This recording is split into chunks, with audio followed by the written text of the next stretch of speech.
They say betrayal from strangers cuts shallow, but betrayal from your own blood? It feels like being stabbed with a knife that you handed them yourself. My name is Isla Marin, and I'll never forget the night my father's birthday party became the battlefield that shattered my family forever. One moment, laughter and clinking glasses. The next, my father's voice, sharp enough to silence the entire room. Isla, what did you do with the $200,000 I gave you?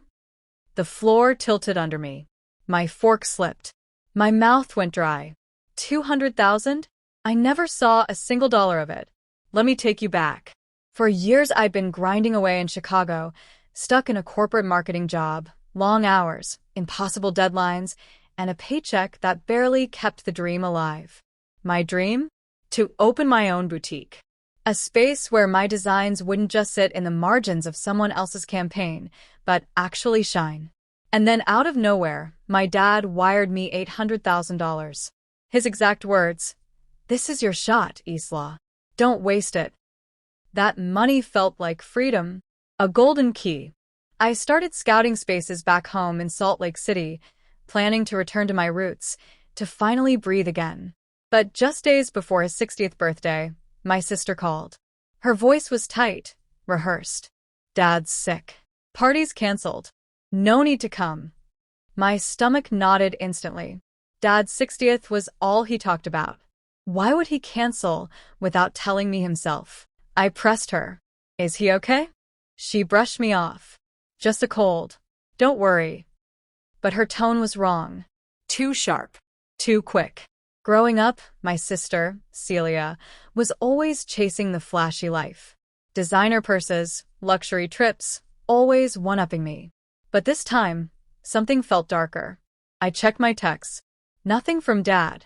And he was never the type to stay silent. My gut screamed, she's hiding something. So I booked a flight anyway. If Dad was sick, or if something worse was going on, I wasn't going to be left out of the truth.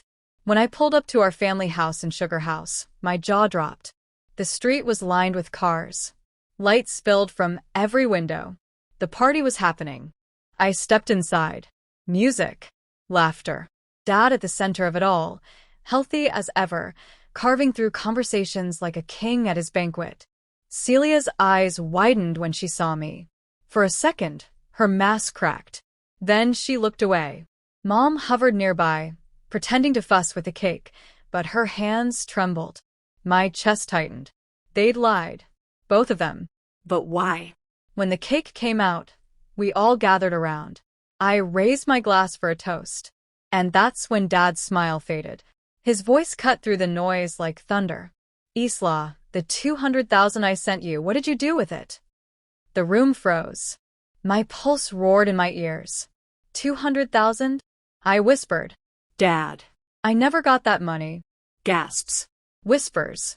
All eyes on me. And then Celia jumped in. Too fast. Too defensive. She probably just forgot Dad. You know how busy she is. Forgot? Who forgets $200,000? My stomach sank. Dad's gaze sharpened. "Celia?" I asked Isla. That's when the truth unraveled. He had sent both of us $200,000 separately, on top of the boutique money, no strings attached. My share never made it to me. Celia's face drained of color. Mom wouldn't meet my eyes.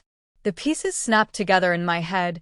Celia's sudden spending sprees, her designer bags, her trip to Paris. She hadn't been living large on her own dime. She'd been living on mine. Dad's voice shook the room. "Celia, where's Isla's money?"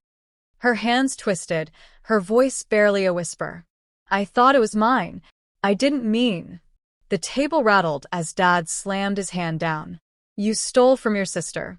"And you," he turned to Mom, his voice like steel. "You knew, didn't you?" Mom's silence was the loudest confession of all. The rest unfolded in a blur. Police at the house, statements at the station, Celia sobbing through interrogation while Mom admitted she helped cover it up. 200,000 gone.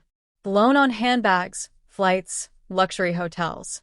The officer's words still echo. Felony theft.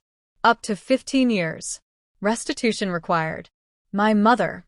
My sister. Handcuffed and led away. Weeks later, I sat in my father's study as he slid a new will across the desk. Everything, our house, his investments, his estate, signed over to me. His words were steady, but heavy. They betrayed my blood. You didn't. It's yours now. And yes, I inherited the wealth. I opened my boutique, turned my dream into a living, breathing reality. Customers fill the shop. My designs finally see the light of day. From the outside, it looks like I won. But here's the truth I can't escape. Money can be replaced. Trust can't. My boutique, my success, it was built on ashes. Every time I turn the key to open my store, I wonder if Celia and Mom ever think about what they destroyed. Betrayal doesn't just steal your future. It steals the people you once believed would stand beside you forever.